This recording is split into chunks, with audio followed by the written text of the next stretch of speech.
Hello viewers, welcome to Sukanta sir classes. আজকে 26শে ফেব্রুয়ারি, daily current affairs, তার সঙ্গে সঙ্গে ডিটেলস অ্যানালিসিস এবং স্ট্যাটিক জিকে।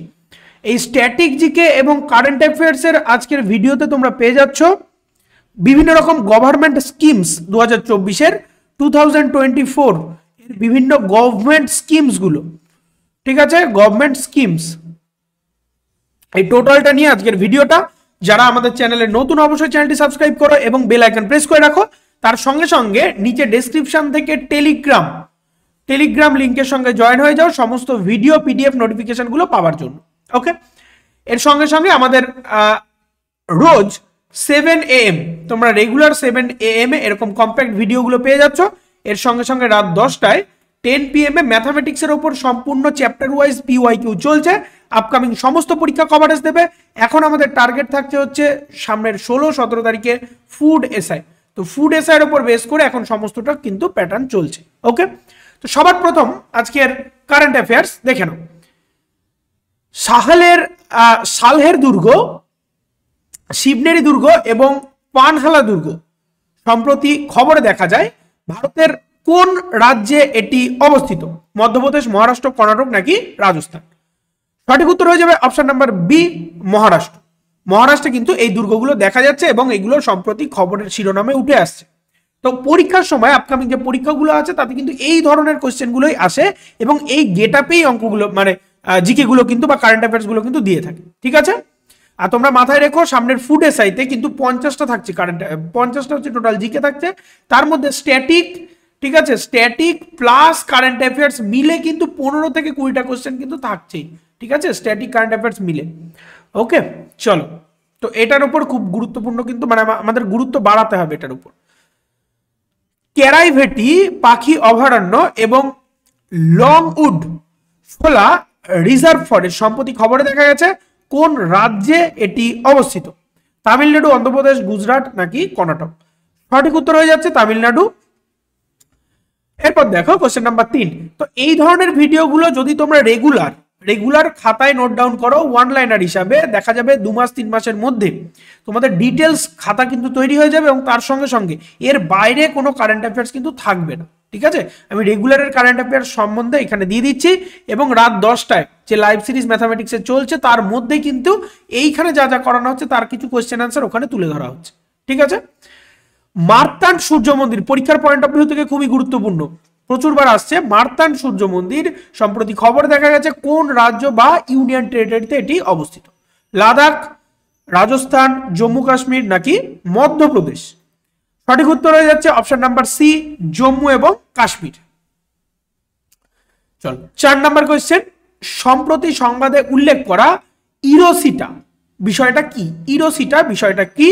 বলা হচ্ছে এক ধরনের ড্রোন, এক্স রে টেলিস্কোপ, কৃত্রিম বুদ্ধিমত্তার টুল নাকি সাবমেরিন? কোশ্চেন নাম্বার 4-এ অপশন নাম্বার হয়ে যাচ্ছে বি আমাদের সঠিক উত্তর, এক্স রে টেলিস্কোপ। এক ধরনের এক্স রে টেলিস্কোপের নাম হচ্ছে ইরোসিটা। কোশ্চেন নাম্বার 5, নিচের শহরগুলির মধ্যে কোনটি ভারতের প্রথম সমুদ্র সৈকত স্টার্টআপ উৎসব? EMERGE এমার্জ 2024 এর ভেন্যু বা এর স্থান? সঠিক উত্তর হয়ে যাচ্ছে option number B, Mangaluru. Mangaluru হচ্ছে এমার্জ 2024 এর স্থান বা ভেন্যু। ঠিক আছে, আমাদের কিন্তু গুরুত্বপূর্ণ জিনিসগুলোকে একটু মনে রাখতে হবে। এই জিনিসগুলোকে তোমরা যদি একবার শোনো সব থেকে ভালো হয়, তোমরা যদি একবার করে খাতায় নোট ডাউন করো সেক্ষেত্রে তোমাদের পরীক্ষার আগের মুহূর্ত পর্যন্ত আমি যে জিনিসগুলো দিয়ে দেবো সেগুলোতে তোমাদের খাতা যা রেডি হবে সেগুলো কিন্তু পরীক্ষায় সমস্তটা এর মধ্যে থেকে থাকবে। ঠিক আছে, টেলি কারেন্ট অ্যাফেয়ার্স এর মধ্যে থেকে। সম্প্রতি সংবাদে উল্লেখ করা মানেটিস বিষয়টা কি? বড় বড় জলজ স্তন্যপায়ী প্রাণী, অনাক্রমক উদ্ভিদ, গ্রহাণু নাকি প্রাচীন সেচ ব্যবস্থা? এখানে অপশন নাম্বার এ হয়ে যাচ্ছে আমাদের কারেক্ট অ্যান্সার। বড় জলজ স্তন্যপায়ী প্রাণীদের মানেটিস বলা হচ্ছে। সম্প্রতি কোন রাজ্য সরকার পুলিশ স্মার্ট পোর্টালের জন্য স্ব-ব্যালেন্সিং স্কুটার, স্ব-ব্যালেন্সিং মানে নিজে থেকে সেলফ ব্যালেন্সিং ই স্কুটার অ্যাকচুয়ালি এটা গ্রহণ করেছে? উত্তরাখণ্ড, হিমাচল প্রদেশ, পাঞ্জাব নাকি উত্তরপ্রদেশ? সঠিক উত্তর হয়ে যাচ্ছে অপশন নাম্বার এ, উত্তরাখণ্ড। ঠিক আছে, সঠিক উত্তর অপশন নাম্বার এ, উত্তরাখণ্ড। এরপর দেখো 2024 প্যারিস অলিম্পিকের জন্য মশাল বাহক হিসাবে কাকে নির্বাচিত করা হয়? মশাল বাহক হিসাবে কাকে নির্বাচিত করা হয়? সাইনা নেহওয়াল, নীরজ চোপড়া, অভিনব বিন্দ্রা নাকি পিভি সিন্ধু? সঠিক উত্তর হয়ে যাবে অপশন সি, অভিনব বিন্দ্রা। অভিনব বিন্দ্রাকে 2024 অলিম্পিকের জন্য মশাল বাহক হিসাবে কিন্তু নির্বাচন করা হয়েছে। কোয়েশ্চেন নাম্বার 9, সম্প্রতি খবরে বা সংবাদে দেখা কামাখ্যা দিব্যালোক পরিকল্পনা, ঠিক আছে, খুব গুরুত্বপূর্ণ, কামাখ্যা দিব্যালোক পরিকল্পনা কোন রাজ্যের সাথে যুক্ত? কামাখ্যা দিব্যালোক পরিকল্পনা কোন রাজ্যের সাথে যুক্ত? তো এটা হয়ে যাচ্ছে অপশন নাম্বার সি, আসামের সঙ্গে যুক্ত। তো কামাখ্যা দেখেই তুমি কিন্তু বুঝতে পারছো কামাখ্যা মন্দিরটা আসামে অবস্থিত, বা কামাখ্যা যে জায়গাটা, ঠিক আছে, কামাখ্যা জায়গাটা যেটা কিন্তু কালা জাদুর জন্য খুব বিখ্যাত জায়গা ভারতবর্ষের মধ্যে, ঠিক আছে, তো কামাখ্যা জায়গাটা হচ্ছে গিয়ে এটা কিন্তু আসামে অবস্থিত। তো এটা দেখেই তুমি বুঝতে পারছো এটা একটা আসামের পরিকল্পনা। ঠিক আছে, কোশ্চেন নাম্বার 10, কোশ্চেন নাম্বার 10 কি বলা হচ্ছে? সম্প্রতি খবরে দেখা যায় লেক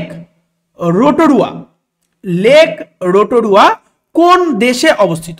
ঠিক আছে, এটা কিন্তু সম্পূর্ণটাই তোমার স্ট্যাটিকের কোশ্চেন, স্ট্যাটিক জিকের কোশ্চেন, বা কম্প্যাক্ট যে স্ট্যাটিক জিকেটা হয় সেটার কিন্তু কোশ্চেন। 10 নাম্বার। তো এটা হয়ে যাচ্ছে হচ্ছে নিউজিল্যান্ডে অবস্থিত লেক রোটোরুয়া। ওকে, তো এরপর আমরা যেটা দেখে নেব খুবই গুরুত্বপূর্ণ স্ট্যাটিক জিকে, বিশেষ করে স্ট্যাটিক জিকের মধ্যে আমাদের গভর্নমেন্ট স্কিমস গুলো সম্প্রতি অর্থাৎ 2024 বা 2023 বা 2024 যে গভর্নমেন্ট স্কিমস গুলো রয়েছে সেগুলো আমরা এবার দেখে নেব। তো এইরকম কম্প্যাক্ট ভিডিওটা পাবার জন্য অবশ্যই 7 AM এ চোখ রাখতে হবে সুকান্ত স্যার ক্লাসেসে। তার সঙ্গে সঙ্গে যারা চ্যানেলটি সাবস্ক্রাইব করেনি অবশ্যই সাবস্ক্রাইব করো।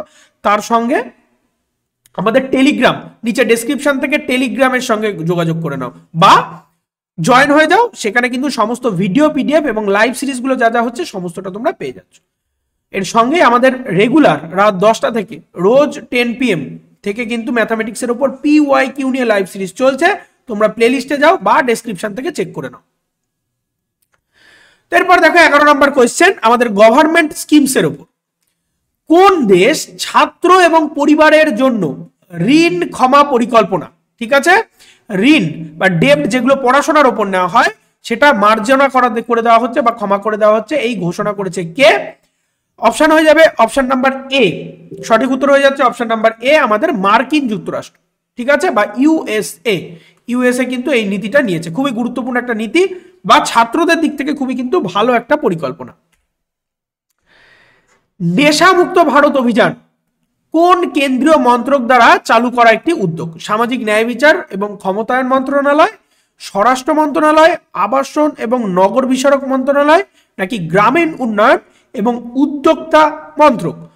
সঠিক উত্তর হয়ে যাচ্ছে অপশন নাম্বার এ, সামাজিক ন্যায় বিচার এবং ক্ষমতায়ন মন্ত্রণালয়।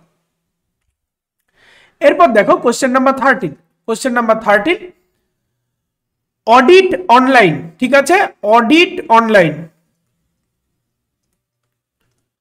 খুবই গুরুত্বপূর্ণ খবর কিন্তু বারবার উঠে আসছে। অডিট অনলাইন যা WSIS ফোরাম 2023 স্বীকৃত ছিল, এটি কোন কেন্দ্রীয় মন্ত্রক দ্বারা তৈরি একটি ওপেন সোর্স অফ অ্যাপ্লিকেশনের একটা ওপেন সোর্স ছিল এটা, বা এবছরও রয়েছে। তো এটা হয়ে যাবে সঠিক উত্তর হচ্ছে option number A, Panchayati Raj system বা পঞ্চায়েতি রাজ মন্ত্রণালয় থেকে এটা ওপেন সিস্টেম রয়েছে। ওকে, কোয়েশ্চেন নাম্বার 14, কোন কেন্দ্রীয় মন্ত্রক খাদি কারিগরদের জন্য ওয়ার্কশেট স্কিম বা ওয়ার্কশপ স্কিম যাই বলো না কেন এটা চালু করেছে বা আর্থিক সহায়তা প্রদান করছে? ঠিক আছে, এটা হয়ে যাবে হচ্ছে গিয়ে অপশন নাম্বার বি, MSME মন্ত্রণালয়, ঠিক আছে, MSME মন্ত্রণালয় খাদি কারিগরদের জন্য কিন্তু ওয়ার্কশপ স্কিম বা ওয়ার্কশপ স্কিমের বা আর্থিক সহায়তা দানের কিন্তু পরিকল্পনা গ্রহণ করেছে। ঠিক আছে, 15 নম্বর কোশ্চেন আজকের দেখে নাও। কোন কেন্দ্রীয় মন্ত্রক জাতীয় তাঁত উন্নয়ন কর্মসূচি, ঠিক আছে, জাতীয় তাঁত উন্নয়ন কর্মসূচি বাস্তবায়ন করে? জাতীয় তাঁত উন্নয়ন কর্মসূচি বাস্তবায়ন করছে। অপশন নাম্বার বি বস্ত্র মন্ত্রণালয়। ঠিক আছে, সমস্ত গুলোই কিন্তু দেখো অপশনগুলো এত কাছাকাছি থাকবে, সেগুলো কিন্তু সমস্তটাই তোমাদের মনে হবে সঠিক। দেখো পরেরটাই আছে বাণিজ্য শিল্প মন্ত্রণালয়, এটাও কিন্তু একটা এক ধরনের শিল্প, সে ছোট শিল্প হোক, মাঝারি শিল্প হোক, বৃহৎ শিল্প হোক, যাই হোক এক ধরনের শিল্প। তো এখানে কিন্তু যে তাঁত উন্নয়ন বলেছেই বলে বস্ত্র হয়ে যাচ্ছে ব্যাপারটা তা নয়, কারণ সবগুলোই কাছাকাছি। প্রত্যেকটা মন্ত্রণালয় আমাদের মনে রাখতে হবে, এবং যেগুলো বিশেষ করে সংবাদের শিরোনামে থাকছে, ঠিক আছে, যেগুলো বিশেষ করে সংবাদের শিরোনামে থাকছে, তো সেগুলো নিয়ে আমাদের কাজ করতে হবে। সারা বছরের কারেন্ট অ্যাফেয়ার্স পড়লে এই বছর প্লাস সামনের বছর আমাদের কিন্তু সমস্তটা কভার হয়ে যাবে। ঠিক আছে, আর এই জিনিসগুলো এমন জিনিস শুধুমাত্র তুমি মুখস্থ করে একদিন বই নিয়ে বসলে একটা ইতিহাসের চ্যাপ্টার বা অঙ্কের একটা প্র্যাকটিস হয়ে গেল, সেগুলো হয়, কিন্তু এই কারেন্ট অ্যাফেয়ার্স বা স্ট্র্যাটেজিকে ওইভাবে কিন্তু করা যায় না। রেগুলার একটু একটু করে দেখতে হবে, শুনতে হবে, তোমাকে খাতায় তৈরি করতে হবে, তো সেক্ষেত্রে মনে থাকবে। কোশ্চেন নাম্বার 16, প্রধানমন্ত্রী শ্রী প্রকল্প, প্রধানমন্ত্রী শ্রী প্রকল্প কোন ক্ষেত্রের সাথে যুক্ত? এটা হয়ে যাবে শিক্ষার সঙ্গে যুক্ত। ঠিক আছে, প্রধানমন্ত্রী শ্রী এটা শিক্ষার সঙ্গে যুক্ত একটা প্রকল্প। 2023 সালের মার্চ মাসে সাম্প্রতিক সংশোধনের পরে সুকন্যা সমৃদ্ধি প্রকল্প, এটা কিন্তু একটা খুব ভালো যোজনা, সুকন্যা সমৃদ্ধি, এখানে কিন্তু অনেকটা বেশি সুদের হার পাওয়া যায়। ঠিক আছে, সুকন্যা সমৃদ্ধি যোজনা অনেকটা বেশি সুদের হার পাওয়া যায়। এটা হচ্ছে মেয়েদের ক্ষেত্রে করতে হয়, বাবাদের মেয়ে ছোট থাকতে থাকতে বাবাদের এই জিনিসগুলো করতে হয়, এবং এটা পোস্ট অফিসের একটা স্কিম। এটাই বর্তমানে 2023 মানে এখনো এটাই রয়েছে। সুদের হার কত? এটা হচ্ছে অপশন নাম্বার সি 8%। ঠিক আছে, এখানে কিন্তু অনেক বেশি পাওয়া যায়, যেখানে ব্যাংকগুলোতে বা অন্যগুলোতে সিনিয়র সিটিজেনদের ক্ষেত্রেও কিন্তু এতটা সুদ পাওয়া যায় না। ঠিক আছে, 18, কোন রাজ্য বা ইউনিয়ন টেরিটরি লোকতন্ত্র প্রহরী সম্মান আইন, ঠিক আছে, লোকতন্ত্র প্রহরী সম্মান আইন বাতিল করেছে? Option number A Himachal Pradesh. Himachal Pradesh এই আইনটা কিন্তু বাতিল করে দিল। কোশ্চেন নাম্বার 19 বলেছে ভাইব্রেন্ট ভিলেজ প্রোগ্রাম কোন কেন্দ্রীয় মন্ত্রক দ্বারা বাস্তবায়িত হয় বা বাস্তবায়িত হয়েছে? সঠিক উত্তর হয়ে যাবে অপশন নাম্বার এ স্বরাষ্ট্র মন্ত্রক বা স্বরাষ্ট্র মন্ত্রণালয় দ্বারা ভাইব্রেন্ট ভিলেজ প্রোগ্রাম বাস্তবায়ন করা হয়। 20 নম্বর কোশ্চেনটা দেখে নেওয়া যাক। পিটিপি এনইআর স্কিম কোন মন্ত্রক দ্বারা চালু করেছে? স্বরাষ্ট্র মন্ত্রণালয়, অর্থ মন্ত্রণালয়, উপজাতি বিষয়ক মন্ত্রণালয় নাকি বাণিজ্য মন্ত্রণালয়? অপশন নাম্বার সি হয়ে যাবে উপজাতি বিষয়ক মন্ত্রণালয় দ্বারা পিটিপি এনইআর স্কিম কিন্তু চালু করা হয়েছে। ওকে, তো এই ছিল আমাদের আজকের গুরুত্বপূর্ণ কারেন্ট অ্যাফেয়ার্স, এবং তার সঙ্গে সঙ্গে গভর্নমেন্ট স্কিম, তার সঙ্গে সঙ্গে গুরুত্বপূর্ণ গভর্নমেন্ট স্কিম সম্বন্ধে কারেন্ট অ্যাফেয়ার্স বা স্ট্র্যাটেজিকে। তো এই ধরনের ভিডিও পাওয়ার জন্য অবশ্যই চ্যানেলটি সাবস্ক্রাইব করো, লাইক করো ভিডিও ভালো লাগলে, এবং কমেন্ট করো যা যা কোয়ারিজ আছে। ঠিক আছে, আমি সেগুলো নিয়ে রেগুলার লাইভ বা পরের দিন ভিডিও রাখার আমি বলে দেবো তোমাদের সমস্ত কমেন্টটা নিয়ে, এবং শেয়ার করো যাতে এই ধরনের কম্প্যাক্ট ভিডিওগুলো যারা গভর্নমেন্ট জবের এক্সামের প্রিপারেশন করছে সবার কাছে পৌঁছে যায়। এবং যারা এখনো টেলিগ্রামের সঙ্গে জয়েন হওনি অবশ্যই টেলিগ্রামের সঙ্গে জয়েন হয়ে যাও আমাদের ভিডিও পিডিএফগুলি পাওয়ার জন্য। তো দেখা হচ্ছে পরের ভিডিওতে বা পরের লাইভে। খুব ভালো থাকো, পড়তে থাকো সিলেকশনের জন্য।